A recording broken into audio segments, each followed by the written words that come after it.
Ya está. Primera generación, dos tipos.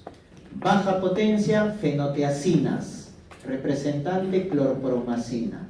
Alta potencia, las butirofenonas, representantes el haloperidol.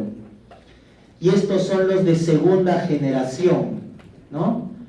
Ahí está la clozapina, la olanzapina, la quetiapina, la risperidona, segunda generación.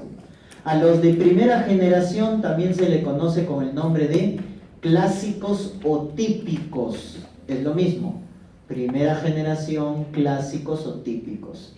Y los de segunda generación también se le conoce con el nombre de atípicos o antipsicóticos nuevos. Atípicos o nuevos, ¿no? Muy bien. O primera y segunda generación. Entonces acá estamos hablando, ¿no?, del otro nombre. Típicos son los de primera generación, los clásicos. Principal mecanismo de acción, antagonismo de los receptores de la dopamina, de las 4 vías. ¿Cuáles eran las 4 vías? Mesolímbica, nigroestrial, mesocortical, túbero-infundibular. Ahí están las 4 vías. Eso quiere decir que los típicos o clásicos o de primera generación son específicos o inespecíficos. Inespecíficos, porque el efecto terapéutico es acá, en el área mesolímbica. Solo debo bloquear el área mesolímbica, porque ahí está el origen de la esquizofrenia. Pero el de primera generación bloquea el de las 4 vías. Por eso tiene más reacciones adversas. Porque al bloquear la vía túbero-infundibular, ¿qué va a producir? No, pero estoy antagonizando la función de la dopamina. Aumento de la prolactina. La dopamina es un inhibidor de la prolactina. Pero tú acá estás haciendo antagonismo de la dopamina. Entonces, ¿qué pasa con la prolactina? Aumenta. Entonces, ¿quién produce hiperprolactinemia? Los típicos. ¿Por qué vía? Por inhibir la vía túbero-fundibular. Y así, ¿no? Hay efectos a nivel nigroestrial también que va a producir al inhibir la vía nigroestrial. Parkinsonismo secundario, pues. Movimientos involuntarios, porque es como la enfermedad de Parkinson, ¿no? En la enfermedad de Parkinson, ¿qué vía estaba disminuida? La nigroestrial. Acá estás inhibiendo de forma farmacológica la vía nigroestrial. Por eso se llama parkinsonismo secundario a fármacos, por inhibición de la vía nigroestrial. Y también hay otros trastornos que se van a producir por inhibición de la vía mesocortical, ¿no? Entonces, ese es el efecto de los típicos. Y los atípicos, también los típicos, miren, antagonizan los receptores muscarínicos. Miren, bloquean M1, bloquean H1, bloquean alfa 1. ¿Se parecen a quién? A los antidepresivos tricíclicos, porque también bloquean al M1, al H1 y al alfa 1. Por lo tanto, estos de acá, los de primera generación o típicos, la haloperidol, la clorpromazina, están contraindicados ¿en qué patologías? ¿En dónde estaban contraindicados los anticolinérgicos, los antidepresivos tricíclicos? HBP y glaucoma agudo. Entonces tienes un tercer fármaco, antipsicótico de primera generación. Entonces recuérdate, esos 3 fármacos están contraindicados en glaucoma y la hiperplasia prostática benigna, ¿no? Y los atípicos son selectivos, porque el atípico solo bloquea la vía dopaminérgica del área mesolímbica. Entonces es selectivo, ¿no? Porque solo bloquea el área mesolímbica. Pero acá viene un efecto adicional que es que se mete con los receptores de serotonina, ¿ya? También entonces inhibe los receptores de serotonina, los D2, los HT2, perdón, ¿ya? Muy bien, entonces el efecto antipsicótico dura semanas. Otro principio, el efecto de los fármacos psiquiátricos demora en hacerse manifiesto. Por ejemplo, una persona está tomando antidepresivo, fluoxetina, sertralina. ¿Cuánto tiempo demora en hacer efecto, en ver los efectos terapéuticos? mínimo 4 semanas. Y eso hay que explicarle a los pacientes. Y acá también pasa lo mismo, demora semanas en hacer efecto. Eso se llama periodo de latencia. O sea, el paciente está tomando el fármaco pero no encuentra mejoría, porque hay un periodo de latencia que es de 4 a 6 semanas en el caso de los antidepresivos. Entonces eso hay que explicarle al paciente, que tiene que tomar y el efecto es tardío, no es sin efecto inmediato, ¿no? No es que toma y a la mañana siguiente ya está feliz, no. Entonces demora en hacer efecto. Ya está. Entonces tenemos acá, esto es de los atípicos.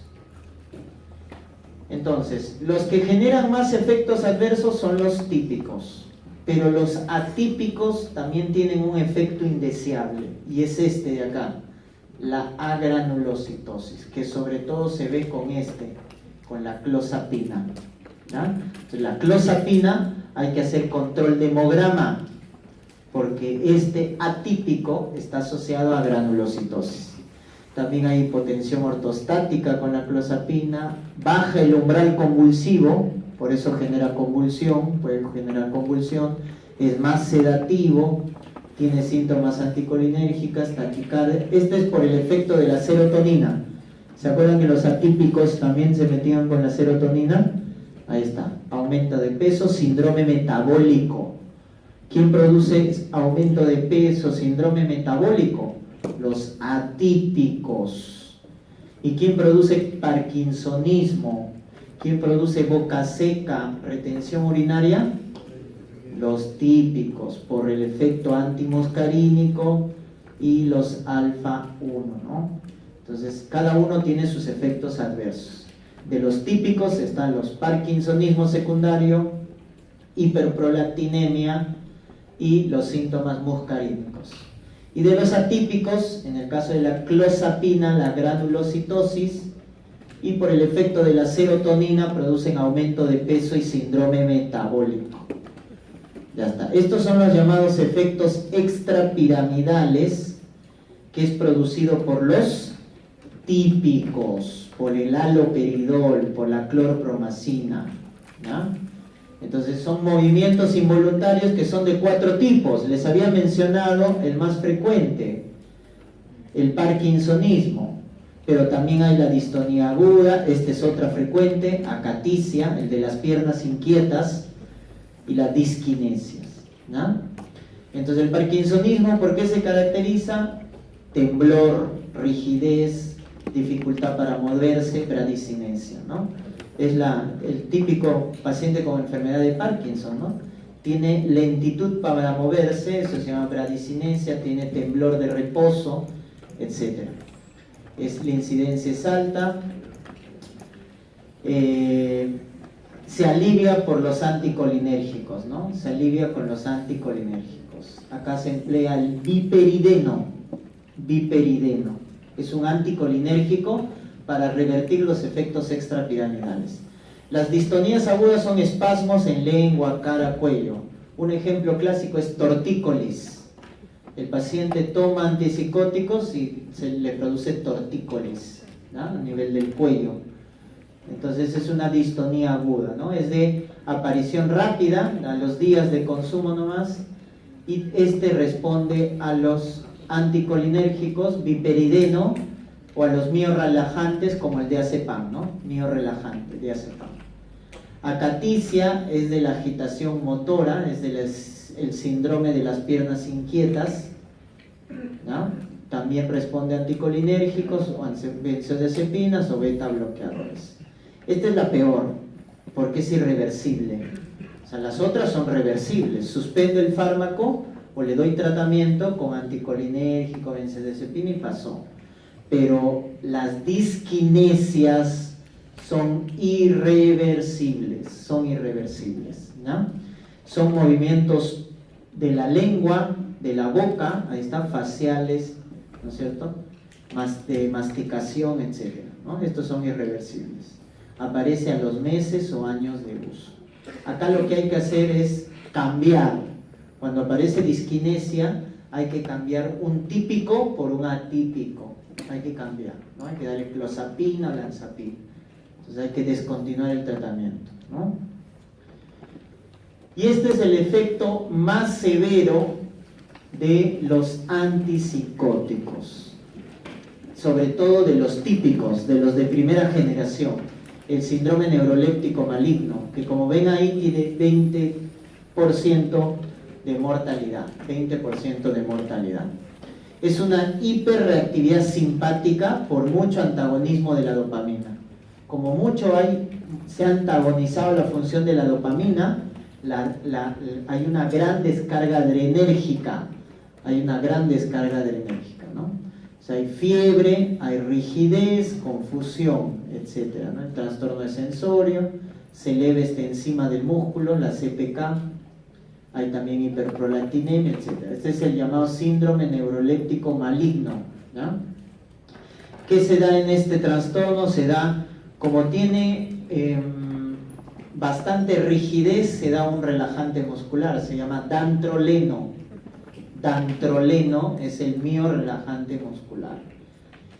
¿Y por qué se ha producido este síndrome? Porque hemos antagonizado mucho la dopamina. Entonces damos un agonista dopaminérgico. Lo contrario, pues. Si estamos antagonizando, hay que darle un agonista de dopamina. La bromocriptina. Ese es el tratamiento del síndrome neuroléptico maligno. Dantroleno y bromocriptina. Otro efecto adverso, la hiperprolactinemia, ya saben, por inhibición de la vía tubuloinfundibular. ¿Este de quién es? De la clozapina, ¿no? La granulocitosis, ¿ya? Ortostatismo por bloqueo del alfa-1, síndrome metabólico por la serotonina en los atípicos. Este es anticolinérgico también de los, en este caso de los típicos, ¿no? Entonces, recuerden los efectos que hay en los receptores, ¿no? Pues todos estos efectos se pueden presentar. Baja el umbral convulsivo también, ¿no? Muy bien, y de los ansiolíticos, o sea, el trastorno de ansiedad, la crisis de pánico, ¿ya? Los representantes son las benzodiazepinas, ¿no? De los ansiolíticos. Las benzodiazepinas tienen estos 5 efectos. Calman la ansiedad, son sedativos, son hipnóticos, inducen el sueño, hipnóticos, son anticonvulsivantes porque aumentan la función del GABA y también son miorrelajantes. Esos son los 5 efectos de las benzodiazepinas. Son liposolubles, por eso pasan la barrera hematoencefálica y se metabolizan con este citocromo, el 3A4, ¿no? Es un citocromo que hace oxidación, ¿no? Entonces, todas las benzodiazepinas se oxidan con el citocromo CYP3A4, excepto el lorazepam. El lorazepam y el oxazepam no realizan proceso de oxidación, solo realizan conjugación. Entonces, esa es una ventaja del lorazepam, que al no metabolizarse con el citocromo, tiene menos interacción farmacológica. Rápidamente se conjuga en poca cantidad y hace efecto. Por eso también es de elección en el estatus convulsivo. El lorazepam es de elección en el estatus convulsivo, ¿no? Muy bien. Aumenta la concentración, por lo tanto, las otras, el diazepam, clonazepam o el alprazolam, las otras sí se metabolizan con el citocromo. Por lo tanto, van a aumentar su concentración de la fenitoína, de la dioxina. Tienen bastante interacción farmacológica, ¿ya? Tienen bastante interacción farmacológica las benzodiazepinas por el metabolismo con el citocromo. ¿Cuál es su efecto o mecanismo de acción de las benzodiazepinas? Son agonistas alostéricos de los receptores GABA tipo A. Agonistas alostéricos de los receptores GABA tipo A. ¿Qué es un agonista alostérico? Que se une en el sitio activo o en el sitio que aumenta la acción del receptor. Entonces, cuando hemos visto los anteriores fármacos hablando de agonistas, se iban al sitio activo y estimulaban al receptor. Un agonista alostérico no se une al sitio activo, se une a un sitio complementario, llamado, valga la redundancia, sitio alostérico. Con lo cual estimula al receptor, ¿ya? Entonces, el concepto de alosterismo es que no va al sitio activo, va al sitio alostérico. ¿Estamos? Aumentando la conducción, en este caso el receptor GABA, recuerden, es un canal de cloro, es un canal de cloro. Entonces, la benzodiazepina, ¿ya? La benzodiazepina no se une al sitio activo, porque el sitio activo es estimulado ¿por qué neurotransmisor? Por el GABA, ¿no? El GABA va a estimular a su propio receptor. Acá está el sitio activo, miren, entre la subunidad alfa y beta. La benzodiazepina potencia el receptor del GABA, pero no en el sitio activo, sino en un sitio complementario, llamado sitio alostérico, ¿ya? Sitio alostérico. El GABA, miren, el GABA tiene otros efectos, ¿no? Ese es el sitio activo, donde actúa el GABA. Entonces, la benzodiazepina es en el sitio alostérico, entre la subunidad alfa y la subunidad gamma. Ese es el sitio alostérico, ¿no? El etanol también, miren, potencia la acción del receptor GABA. Los barbitúricos también. Por eso estos se potencian el efecto. Si yo combino barbitúrico, fenobarbital con diazepam, potencia el efecto. Diazepam con etanol, potencia el efecto, ¿no? Ahí está. ¿Qué hace el receptor GABA? Aumenta la conducción del cloro, generando hiperpolarización de la neurona, con lo cual inhibe, ¿no? Muy bien, los receptores de las benzodiazepinas, ¿no es cierto? Cada uno con su efecto. El tipo 1, sedativo hipnótico. El tipo 2, es ansiolítico, ¿no? ¿Cuál es el efecto adverso más frecuente de las benzodiazepinas? ¿No? La sedación, ¿no? Lo planchamos al paciente, lo sedamos. Amnesia anterógrada, depresión, irritabilidad, disartria, etc. Se clasifican por su vida media o su latencia, ¿no? Hay unos que tienen acción rápida, como por ejemplo el diazepam tiene acción rápida, ¿no? El lorazepam tiene acción intermedia, muy diferente a la vida media, porque el diazepam es de vida media larga, pero su latencia es rápida, o sea, su inicio de acción es rápido. Por eso el diazepam se utiliza como de elección también en estatus convulsivo. Cuando una paciente tiene estatus convulsivo, que es una emergencia, tenemos el diazepam y el lorazepam. El de elección es el lorazepam. Como acá no tenemos disponible el lorazepam, acá no tenemos nada, diazepam se utiliza. Van a ver, diazepam. Lorazepam, diazepam. Son los de elección en estatus convulsivo, ¿no? En el caso de diazepam, acuérdate de tiempo de vida media larga, pero acción rápida. El lorazepam es de vida media intermedia, y también su acción es intermedia. La ventaja del lorazepam es que no se metaboliza con el citocromo. El diazepam sí se metaboliza con el citocromo, ¿no? Luego tenemos el alprazolam, que también es de vida media, latencia intermedia. Y los de vida ultracorta, que son estos de acá, ¿no? Miren la vida media del triazolam, 2 a 5 horas. Este es ultracorta. Y acá falta otro que no está acá en el cuadro, que es el midazolam. Esos dos son dos de vida media corta, ultracorta. Midazolam, triazolam. Son de vida media ultracorta, ¿no? Luego tenemos de vida media, ¿no es cierto?, intermedia. Ahí está el lorazepam, está el alprazolam, son de vida intermedia. Y el de vida media larga, el diazepam. Al menos acuérdense esos. El de vida media larga, diazepam. Intermedia, alprazolam, lorazepam, clonazepam. Y los de vida media corta o ultracorta, el midazolam y el triazolam, ¿no?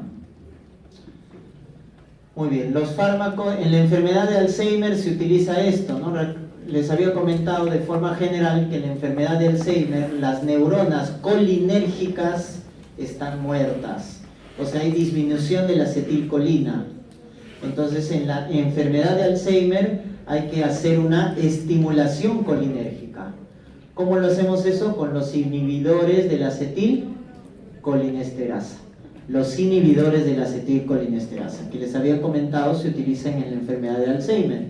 Ahí está el donapecilo, galantamina, ribastigmina. Son inhibidores reversibles de la acetilcolinesterasa.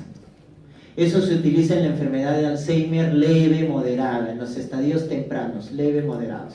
Porque en los estadios avanzados de la enfermedad de Alzheimer se utiliza este fármaco. En casos moderados, severos, avanzados, se utilizan los antagonistas de los receptores del NMDA. ¿Qué receptor? ¿Qué conducía el NMDA? Calcio. Y estaba asociado a la citotoxicidad neuronal. Entonces, inhibición de los receptores NMDA. Ahí está, memantina, en casos avanzados. ¿No? Muy bien. Y los anticonvulsivantes, que son los que se utilizan en la epilepsia, en la convulsión. Hay convulsiones parciales cuando solo se activa un foco neuronal, y generalizadas cuando el paciente pierde el sensorio, ¿no? Entonces yo empiezo a hacer esto, es una convulsión parcial, pero si empieza a convulsionar todo el cuerpo y pierdo el sensorio, es una convulsión generalizada, ¿no? Son tipos de convulsiones. La que no pierde el sensorio es esta, ¿no? Y es típica de los niños, ¿no? El niño está jugando y se desconecta por segundos y se despierta de nuevo, ¿no? Pero no pierde el sensorio, o sea, solo se desconecta del medio. Esa es la parcial simple. En la parcial simple no hay pérdida del sensorio, es la única. En las demás sí. La parcial compleja pierde el sensorio y las generalizadas todas pierden el sensorio, ¿no? Entonces, esa es la diferencia de los tipos de convulsión, ¿no? Y hasta como les había comentado, entonces, la epilepsia, la convulsión es porque hay mucha excitación de la neurona, hay que inhibirla. Entonces, ¿con qué le inhibimos? Canales de sodio. Ahí está, fenitoína, muy tóxico, mucha reacción adversa. ¿Quién es mejor? Carbamazepina, tiene menos efectos adversos. ¿Ya? También está la lamotrigina, que es específica, valproato, que es de amplio espectro. Valproato se mete con sodio, con calcio, con GABA. Valproato es de amplio espectro, ¿no? Bloqueadores de calcio, nuevamente, ¿ven? Valproato, o sea, valproato se mete con sodio, con calcio. La etosuximide, ahí está, bloquea canales de calcio, ¿ya? Tipo T, canales de calcio tipo T, ¿no? ¿Qué más? Con el GABA, ¿no? Ahí están las benzodiazepinas, la gabapentina, la gabapentina, las benzodiazepinas, la vigabatrina, potencian la acción del GABA. Entonces el GABA es un inhibidor de la neurona porque conduce cloro e hiperpolariza la neurona. Ese es el efecto, ¿ya? Y también hay otros que bloquean lo que vienen a ser el glutamato, ¿no? Como vamos a ver, que es el neurotransmisor excitatorio. Entonces la fenitoína tiene absorción oral lenta, urinoproteína, metabolismo hepático. Miren, la fenitoína, la mayoría de los anticonvulsivantes, fenitoína, carbamazepina, fenobarbital, son inductores del citocromo P450. Inductores, o sea, aumentan las enzimas del hígado. ¿Estamos? Ya está, entonces ahí está. Son inductores de los citocromos, tiene por eso bastante interacción, ¿no? Entonces, como la fenitoína es un inductor, activa el citocromo, baja los niveles de concentración de otros fármacos como warfarina, rifampicina, etc., ¿no? Contraindicaciones en bloqueo auriculoventricular cardíaco, severo, bradicardia sinusal, etc., ¿no? Tiene bastantes efectos adversos, como por ejemplo vómitos, genera hiperplasia gingival, etc. ¿Dónde está su mecanismo de acción? En los canales de sodio.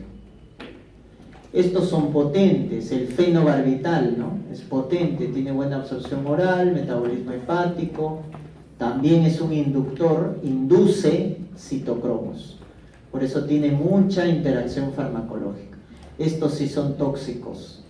Miren, bradicardia, hipotensión. Hay que tener mucho cuidado con los barbitúricos, porque da una sedación central severa, puede dar un paro cardiorrespiratorio por fenobarbital, porque su sedación es severa. Miren, bradicardia, hipotensión, ¿no? La carbamazepina es menos tóxica que la fenitoína, también se mete con los canales de sodio, ¿ya? Hay reacciones adversas, pero son leves en comparación con la fenitoína. También es un inductor de la citocromo, ¿no? Por eso bajan los niveles de warfarina y de otros fármacos, ¿no? Bajan los niveles de warfarina y de otros fármacos. Evitar el jugo de toronja porque aumenta las concentraciones de carbamazepina, ¿no? Aumenta los niveles o la concentración de carbamazepina. Este es de amplio espectro. El valproato es de amplio espectro, ¿no? Tiene metabolismo hepático, eliminación renal, amplio espectro porque se mete con calcio, con sodio, con GABA, ¿no?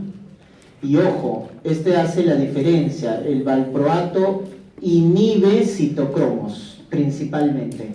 Es un inhibidor de citocromos. La fenitoína, la carbamazepina, los barbitúricos son inductores del citocromo, pero el valproato es un inhibidor de citocromos. Solo induce el CYP2A6, pero acuérdense de forma general que el valproato inhibe citocromos, principalmente, ¿no? Muy bien, por eso aumenta las concentraciones de otros fármacos, ¿no? Produciendo toxicidad. Por ejemplo, miren acá con los antidepresivos tricíclicos. El valproato aumenta la concentración. Como inhibe el citocromo, aumenta la concentración de los antidepresivos tricíclicos, ¿no? Están las contraindicaciones. Falla hepática severa, ¿ya? La falla hepática severa está contraindicado el uso del valproato. Acuérdense de ese efecto. Este es de vida media, las benzodiazepinas, el clonazepam, ¿no? Que también se puede utilizar en el estatus. En el estatus convulsivo de primera línea puedo utilizar 3. El de elección, lorazepam, por vía intramuscular. Luego está diazepam, que puedo dar por vía intramuscular o endovenoso, y el clonazepam. Esas 3 son de primera línea en el estatus convulsivo. Lorazepam, diazepam, clonazepam, ¿no? La ventaja de diazepam es que su inicio es rápido y su efecto es duradero. Acuérdate eso, el diazepam actúa rápido y su inicio su efecto es prolongado, es de vida media larga. Acuérdate del diazepam, ¿no? En general, las benzodiazepinas son también inductores del citocromo, ¿no? Se metabolizan con el CYP3A4, pero también son inductores. El principal efecto adverso es la sedación, ¿no? Luego hay ataxia, disartria, miosis. Entonces, cuando vean un paciente con miosis, ataxia y disartria, eso es intoxicación por benzodiazepinas. Miosis, ataxia, disartria. Que hay que darle el antídoto. ¿Quién es el antídoto de la intoxicación por benzodiazepinas? El flumacenilo. El flumacenilo es el antídoto de la intoxicación por benzodiazepinas. Muy bien, ahí están por familias, ahí están los inductores, miren, fenobarbital, fenitoína, carbamazepina y el inhibidor, acuérdate, valproato. También está topiramato, felbamato, ¿no? Ahí están los efectos adversos, ¿no? Fenitoína, hiperplasia gingival, rash, confusión, visión borrosa, ataxia, ¿no? Menos tóxica es la carbamazepina, da náusea, vómito, diarrea. Etosuximida también, valproato de amplio espectro, genera hepatopatía. Y acá están los inductores e inhibidores. Entonces acuérdate quién es inhibidor, valproato. Valproato es inhibidor. La mayoría son inductores. El valproato es inhibidor, ¿no? Miren el tratamiento del estatus convulsivo, que es una, acá corrijan, es una emergencia médica. El estatus no es una urgencia, pone en peligro la vida, por eso es una emergencia médica. Lo primero frente a un estatus es el ABC. Frente a cualquier emergencia, primero es ABC. Vía aérea, ventilación, circulación. Ese es el famoso ABC. Primero es vía aérea, asegurarte que hay buena vía aérea. Segundo, ventilación. Y tercero, circulación. Y miren, damos, ¿quién es de primera línea en el estatus convulsivo? Claro, acá disponemos de diazepam, pero las guías mencionan que lorazepam es mejor. Lorazepam. Si no hay, diazepam. Y si no hay diazepam, clonazepam. Esos tres podemos emplear. ¿Quién es de segunda línea en el estatus convulsivo? Fenitoína. Tercero, fenobarbital. Y cuarto, ya lo anestesiamos al paciente, midazolam o propofol. Propofol es un anestésico. Y midazolam, que era una benzodiazepina de acción ultracorta, de vida media ultracorta, ¿no? El midazolam. Y esas son las líneas. El estatus convulsivo es cuando un paciente convulsiona más de 5 minutos. Ese es el estatus convulsivo. La definición ha cambiado. Antes decía más de media hora, pero no vas a esperar que convulsione media hora para decir estatus. Entonces ahora más de 5 ya es estatus. O sea, el paciente va a convulsionar. Entonces inicias las medidas. Frente a un estatus, primera medida, ABC. Luego, fármacos. ¿Qué fármacos son de primera línea? Benzodiazepinas. Lorazepam, diazepam, clonazepam. Segunda línea, fenitoína. Tercera línea, fenobarbital. Cuarta línea, midazolam o propofol. Esas son las líneas terapéuticas. Muy bien. Y habíamos dicho que había convulsiones parciales y convulsiones generalizadas. ¿Quién es de elección para las convulsiones parciales? Carbamazepina. La carbamazepina es de elección para las convulsiones parciales. Y para la llamada neuralgia del trigémino. La neuralgia del trigémino y las convulsiones parciales se trata con carbamazepina. Luego tenemos su derivado, la fenitoína, pero muy tóxica, como les había mencionado. Y para las convulsiones generalizadas, ¿quién es de elección? Benzodiazepinas. Cuando la convulsión es generalizada, tónico-clónico generalizada, diazepam, benzodiazepina. Para las parciales, carbamazepina. Para las generalizadas, benzodiazepina. Este de acá, etosuximide. ¿Cuál era el mecanismo de acción de etosuximide? Bloquea los canales de calcio. Es específico, bloquea los canales de calcio. Se utiliza ¿dónde? Miren, en la crisis de ausencia del niñito, el que se desconectaba, el niñito que estaba jugando y se desconectaba, crisis de ausencia del niño, se trata con etosuximide, que es un bloqueante de calcio. ¿Qué pasaba con el valproato? Miren, la lamotrigina, el topiramato, son de amplio espectro, lo puedes dar para cualquiera, por eso está acá, miren, valproato puedes dar para cualquiera, sobre todo para las parciales, lamotrigina también, topiramato también. A esos anticonvulsivantes se llama de amplio espectro, valproato, lamotrigina, topiramato. ¿Cuál era la diferencia entre valproato y lamotrigina por mecanismo de acción? Que valproato era inespecífico, sodio, calcio, GABA. En cambio la lamotrigina tiene mayor selectividad por la inhibición de los canales de sodio. Apréndanse bien el mecanismo de acción, eso es lo que tienen que aprender acá, no tanto la utilidad. De forma general, sí, no es difícil. Parcial, carbamazepina. Generalizada, benzodiazepina. Si te dicen el niño con crisis de ausencia, etosuximida. Y de amplio espectro, a cualquiera le puedes dar, valproato, lamotrigina. Ya está, son de amplio espectro, ¿no?